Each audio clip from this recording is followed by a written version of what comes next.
Buffalo is steeped in a series of historical narratives, from the Iroquois nation to the terminus of the Erie Canal and the westward expansion that emanated from there, electrical power, the history of industry, American architectural, civil rights movement, the American arts and craft movement, the Underground Railroad. This place definitely matters. I think Buffalo, New York is the prototypical story of urban America. You walk through the neighborhoods and you see everything from Native American culture still evident here, all the way up through the most modern kinds of colleges and universities and knowledge economy business. This is the story of America, of urban America.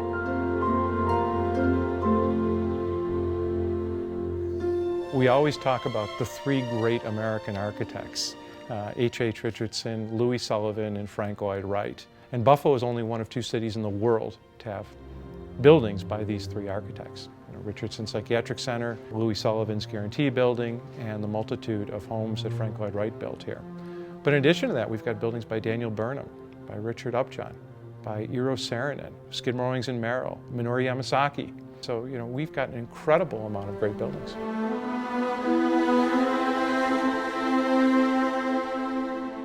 Buffalonians are so proud of the architecture that we have. There isn't a single significant building that does not have a whole friends group associated with it, whose job it is to make it look just as good as the day it was built. You don't visit Buffalo and look at things that once were wonderful and just aren't anymore. They're still wonderful.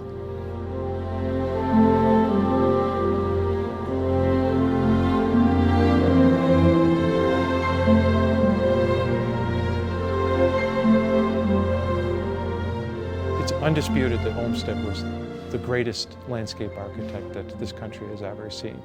And Buffalo has the most extensive Olmsted Park system in the country that covers virtually every corner of the city and connected by incredible parkways. Buffalo is a great place. When you peel back some of the layers of the challenges that Buffalo is facing, you actually see that those challenges are opportunities. At a time where everywhere in America looks like anywhere in America, Buffalo has managed to embrace its place in history and to enhance and leverage its very significant natural, architectural, and historic resources to create a very unique space. You go and you visit some other places and everything's the same because everything's new. Here we have a mixture of old and new, and we have the mixture of the opulent and the very simple. It all comes together here, and I think that also helps us be who we truly are as Buffalonians. So unlike the homogenized landscapes of America that we hear about so much in urban studies classes, this is a place that doesn't have any homogenization within the city. It remains this very original, vernacular, indigenous kind of place where people who came here, this is the way they developed because they were creating lives here. We have a strong connection to the golden age of Buffalo and what neighborhoods looked like before, and sort of caught in the struggle of the present to redefine them for the future.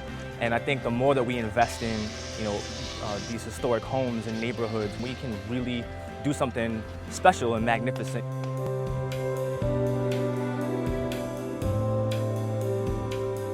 Every neighborhood has its own vibe and culture. If you go to Allentown, you'll have musicians in the street and you'll have open galleries you can walk into. If you go to the Elmwood Village, there is a beautiful parkway that cuts right through the street and fantastic cafes and patios. And downtown has its own nightlife scene as well that's, brighter and bigger and louder.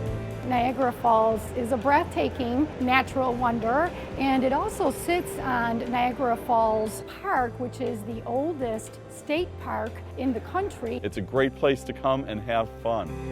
The art galleries and the architecture and the food and the people. I think we are keenly aware of the rich legacy that we've inherited and feel that acute responsibility for preserving this wonderful place. Buffalo is a city of fighters. Anybody who knows the Bills' history knows that we won't give up no matter how long the odds are, right? We're a Thurman Thomas city, right? You keep those legs moving and then eventually something's gonna happen, right? The yards come inch by inch. The grassroots organizations that are around here and the preservation crowd, I think that's the mentality that we're using, is that inch by inch, yard by yard, we're gonna make a difference.